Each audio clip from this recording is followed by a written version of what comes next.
வணக்கம் village dream boys. நம்ம நெல் அறுத்தலாம் அப்படின்னு ஒரு ஐடியா. நம்ம ஒரு செகண்ட்ஸ் ஒரு மிஷின் வேணும், அறுகிற மிஷினு. அதில் இப்போ அறுக ஸ்டார்ட் பண்ணோம். ஓரளவுக்கு நல்லா இருக்குது. சுற்றி அறுத்துட்டு நெல் அறுத்துருவோம்.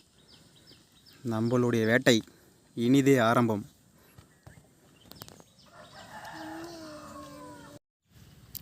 நம்மளுடைய TN24 வில்லேஜ் ட்ரீம் பாய்ஸ். நம்மளோட சேனலுக்கு சப்ஸ்கிரைபரே வர மாட்டேன்றாங்க, என்னன்னு தெரில. ஒருவேளை விவசாயம் யாருக்கும் பிடிக்காது போல். சரி, இருந்தாலும் பரவாயில்ல. நம்ம லைக்குக்காக கமெண்ட்டுக்காக நம்ம ஒன்றும் வீடியோ எடுக்கலை. விவசாயம் செய்வோம்.